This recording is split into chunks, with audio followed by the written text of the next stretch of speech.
Olá, seja bem-vindo à nossa segunda aula. Nesta aula nós vamos começar a tratar da matéria que tem a ver com a disciplina de Introdução ao Estudo do Direito.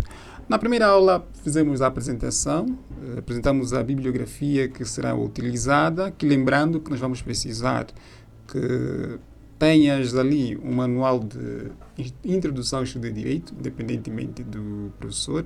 Nós orientamos a utilização do livro do professor Antônio dos Santos Justo, mas também dissemos que poderias ter um outro livro, não tem problema nenhum. Tá? Também dissemos que era necessário ter um dicionário da língua portuguesa, um dicionário jurídico e também é necessário que tenhas ali a legislação, neste caso o Código Civil e a Constituição da República de Angola. Tendo isto, só precisarás mais de um manual de casos práticos e exercícios resolvidos. Hoje nós vamos falar sobre a natureza social do homem. Diferentemente de outras disciplinas, né, outras matérias, na primeira aula nós não falamos da definição de direito. Para podermos definir o direito, nós precisamos de ter algumas noções, porque senão não iremos perceber nada do que será definido. Por isso é que nas primeiras aulas de introdução ao estudo de direito fala-se da natureza social do homem. Fala-se ali, por exemplo, da ordem social e outras matérias que serão tratadas mais adiante.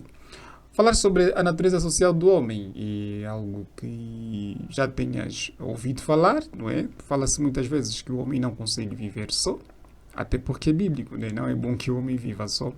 E isto transcende também na vida social, né? Não é bom que o homem viva só. Ninguém consegue viver sozinho, numa mata. Todos nós precisamos de companhia. E nesta necessidade de socialização ou de sociabilidade do ser humano, também ocorre ali vários fenômenos. É preciso que, por exemplo, se criem normas que regulem as relações entre os homens, porque se há necessidade de juntar-se num grupo, também é necessário que este grupo seja regido por normas. E essas normas são de vários tipos ou de várias naturezas. Por exemplo, Aristóteles dizia que o homem é um animal político. Por que ele dizia isso? Porque o ser humano naturalmente precisa de viver na polis, isto é, na cidade. Aqui a palavra político não se entende como alguém que pratica política, não é? Mas como alguém que vive e precisa da polis. A polis que do grego significa cidade. E também o homem é um animal político, quer dizer que é um animal que, por sua natureza, precisa de conviver e socializar-se. O homem precisa de comunicar, precisa de trocar experiências, precisa de produzir bens. E nesta produção de bens, sabemos que ele não é capaz de produzir todos os bens que precisa. Não é? Precisa fazer troca de bens com outros produtores. Ele sozinho não consegue satisfazer todas as suas necessidades. Sabemos nós que na sociedade existe uma divisão social do trabalho. E esta divisão social do trabalho é que facilita a vida dos cidadãos, das pessoas que habitam na mesma sociedade. Por exemplo, existe uma expressão latina que diz unus homo, nullus homo, ou seja, onde tiver um homem, não há homens, não é? Quer dizer, um homem não existe sozinho, por si só. Ele não consegue existir sozinho, tal como disse no princípio. Seguindo os ensinamentos do professor Santos Justos, vemos que o homem pertence a dois mundos. Pertence ao mundo natural e ao mundo cultural. O homem, como pertencente ao mundo natural, é a parte do todo, ou seja, da natureza. Sabemos muito bem que a natureza tem vários elementos que a constituem. O ser humano é apenas um dos seres que fazem parte da natureza. Por isso é que se diz que o ser humano é uma parte de um todo. Isto na ideia segundo a qual o homem pertence ao mundo natural. O homem também pertence ao mundo cultural. Aliás, é esta característica que o lhe difere de outros seres existentes na natureza. E sabemos que existem seres animais, tal como o homem é um ser animal, não é? Mas há uma diferença entre os animais irracionais e o ser humano. O ser humano é um animal racional, porque tem também uma característica importantíssima que é à cultura. Ele pertence ao mundo cultural. Esta cultura que resulta da sua inteligência e do seu trabalho, que não verificamos nos outros seres existentes na natureza. Este mundo cultural é que lhe vai diferir dos outros seres. O homem será diferente por causa da sua característica cultural. A convivência, por exemplo, entre os seres humanos, tal como dizia, requer regras que disciplinam os comportamentos de cada homem e transmitam a segurança necessária à vida de relação com os outros. Tais regras corporizam a ordem social. No mundo cultural é necessário que exista ordem, não é? O ser humano precisa de ordem. E esta ordem nós vamos chamar aqui de ordem social. Na sociedade nós encontramos instituições sociais. Não é? As instituições sociais serão responsáveis pela garantia ou pela preservação da ordem social. A palavra instituição vem do latim institutio, não é? Que pode definir-se como o que está ou o que pertence numa sociedade em evolução. Instituição pode ser um complexo de leis, de costumes, de normas. Na vida atual, a instituição ajuda a resolver os problemas da sociedade e dos homens que a integram. Esta instituição que é resultado do mundo cultural do ser humano. Por exemplo, nós na natureza conhecemos outros animais, mas estes animais não têm instituição, porque não têm esta característica cultural que o ser humano tem.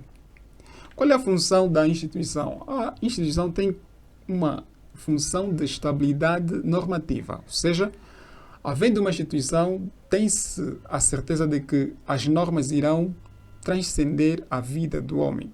Ou seja, podemos aqui ter a certeza de que, independentemente da existência ou não de um ou do outro ser humano, as regras irão passar de geração em geração. Esta estabilidade normativa é gerada pelas instituições, ou seja, é garantida pelas instituições. Também o benefício da existência das instituições, ou seja, uma das funções da instituição, é a integração numa organização unificada. A necessidade do homem de viver em conjunto requer a criação de normas, tal como já tenho dito desde o princípio. E esta convivência, precisa de ser normalizada, ou seja, é preciso ter aqui uma organização humana e esta organização tem de ser unificada. E a integração nesta organização é garantida pela instituição, ou seja, a instituição que vai criar regras de como alguém pode se integrar num determinado grupo humano. E falando aqui da instituição, do ponto de vista abstrato, podemos não compreender. Vamos dar aqui exemplos. Nós temos as instituições fundamentais e as instituições secundárias. As instituições fundamentais são a propriedade, a família e o Estado.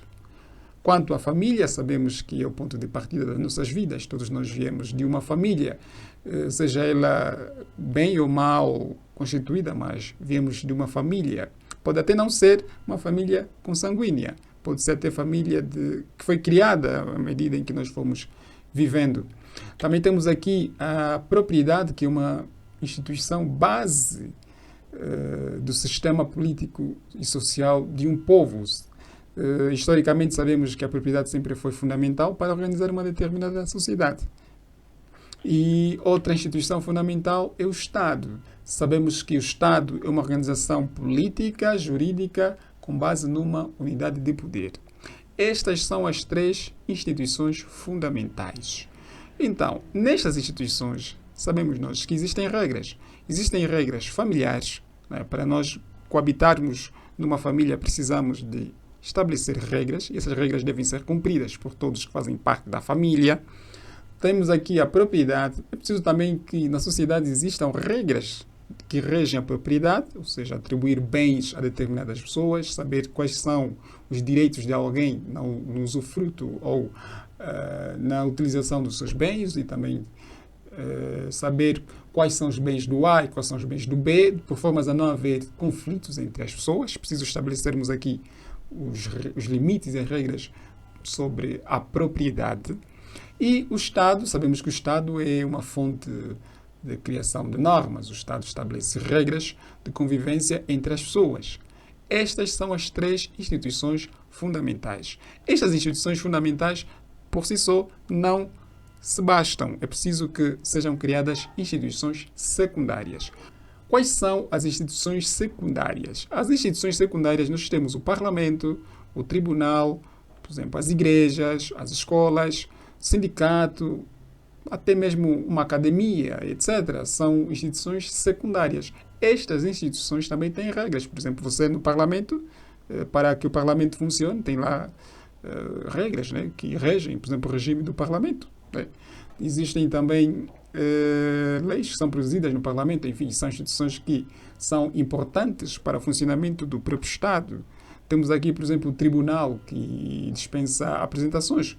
De lá saem acordos e decisões importantes para o funcionamento da sociedade. É lá onde são averiguados todos os atos que têm relevância jurídica e que podem ser fonte de litígios, por exemplo.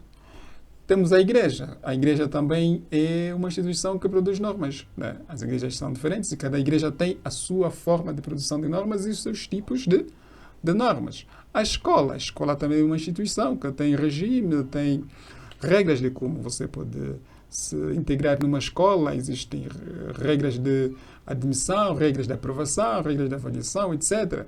Temos aqui os sindicatos, que naturalmente defendem os direitos dos trabalhadores, que também são uma instituição. Estas instituições têm regras específicas e também têm regras gerais, né, que regulam elas como um todo, mas também têm regras específicas que as caracterizam. Estes são os exemplos de instituições secundárias. Por que que essas instituições são necessárias?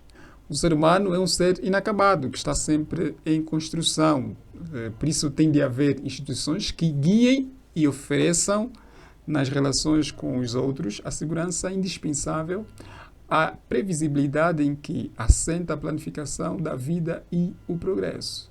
Sabemos que essas instituições garantem o acabamento, se bem que o acabamento do ser humano não é possível, né? Todos os dias nós temos que aprender, temos que ser controlados, temos que ser disciplinados, temos que ser educados e tal.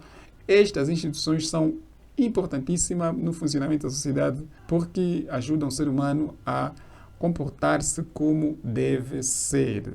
Como o ser humano é um ser inacabado, um ser cultural, que vai moldando o seu comportamento com o passar do tempo.